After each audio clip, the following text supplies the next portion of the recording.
Hey everyone, I figured that since I've been seeing a lot of topics on friendships, that I'll talk about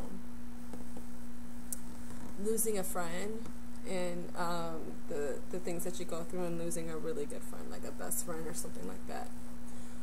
Um, a few months ago, I was living in the same state as my best friend, and we were best friends for like 10 years. And those 10 years, we've always lived in different states because I travel pretty much like every year. I'm in a different city, so yeah, it's cool, it's fun and everything. But it's hard because you don't have no basic structure or you don't have a net, like a solid community, stable community, because it's always changing. But my best friend was always my best friend, and we always kept in touch through email, Yahoo Messenger, text messaging. We talked very often. And even when we talked on Yahoo Messenger, it was always like we were in the same state. We would talk about the things that we both like, which was like fashion and just girl stuff or whatever. Well, anyways, last year was my first year that I actually lived in the same state as she did. In fact, we only lived like 3 minutes from each other. 4 months ago, I moved to Texas, and I was living in Atlanta. So the move, it was like a big move. So we both were going through things, and I realized it just wasn't working out. Like, we were fighting too much. And the thing is, most of the time, we really got along. Like, most of the time, we actually really got along of it pretty well. Like, she is an amazing person.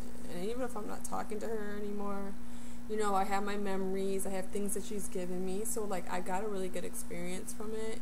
And it's matured me. So if I ever go into another friendship, I'm going to go into it being a better friend. I learned to accept somebody the way they are. You can't change people. They have to want to change. And whatever flaws they have, because we all have flaws, maybe not so quick to point them out. I mean, maybe just like if there's certain things that bother you, just like let them know, hey, this and this and this is, it kind of bothers me, and I just want to let you know, blah, blah, blah.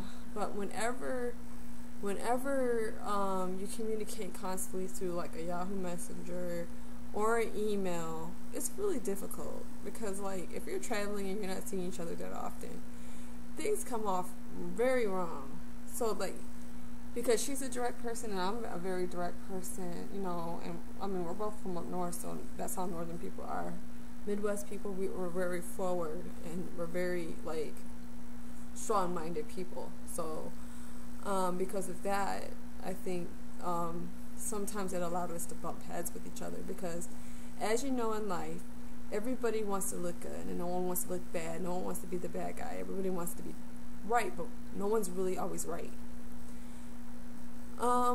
What I got out of it is just basically just accept that person for what they are, mistakes, flaws, and all, because they're gonna do the same for you. So there's no perfection in any friendship, relationship with a spouse, or whatever it is. This was a very valuable lesson to me. Like, seriously, when you lose someone like that, that was very powerful in your life. Pretty much she was like my family. And when you're on that level of friendship with me, because trust me, I don't just, I'm cool, I'm friendly, and I'm nice. But I'm actually a very private person. There's a lot of things about me that people don't know because I am that private. And I'm talking about friends that even know me since childhood. Okay? So this person was very special. And when you lose someone like that, it's almost like you went through a divorce. It hurts. And it hurts bad. And it hurts deep.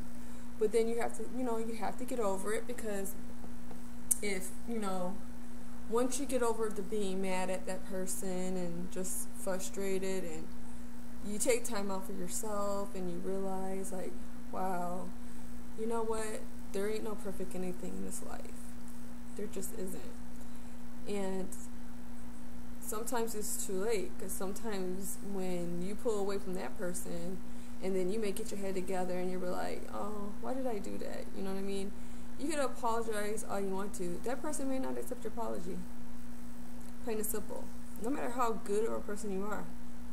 So then you have to just move forward with your life, basically. So, you know, I made that mistake because, you know, I'm very temperamental and I was upset.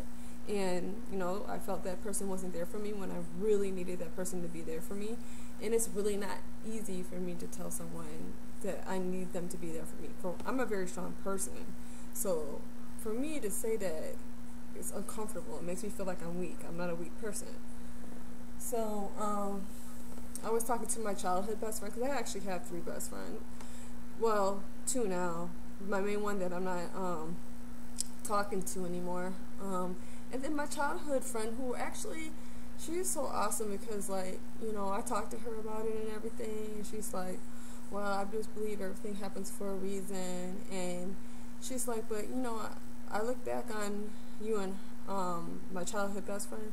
She said that you and I never fought, and we spent more of our lives being separated since we've grown up as adults and married and moved on and left the state that we grew up in. But I can talk to her, like, not talk to her for a few months and then pick right back up where we left off, even if it's like 7 years. I mean, we went 7 years without talking. We just found each other again 3 years ago. And that last conversation that we had 7 years ago, we picked right back up, like, almost like we never ever stopped talking. And that's a true friendship right there, seriously. Like, we never fight. Even if we have a disagreement, she just say, well, I don't really agree with that, Teresa. You know, she's very opinionated. She's very strong. I mean, she's a Ram, so she's, like, opinionated and very bullheaded. So when she tells me she don't like something, she really don't like something. But it doesn't bother me because we have a history together, you know what I'm saying? So I've learned through her, she just gave me a lot of insight. You know, you gotta accept people for what they are. You can't change them. You know, even if they have flaws, you know, they have to figure it out for themselves. Even if it's your best friend, sometimes you have to step 3 feet back or 10 feet back. I mean, and let them figure things out and not be too aggressive and making people try to change, because it just doesn't work that way. So my best advice, if you're having a hard time with your friend, give that person space.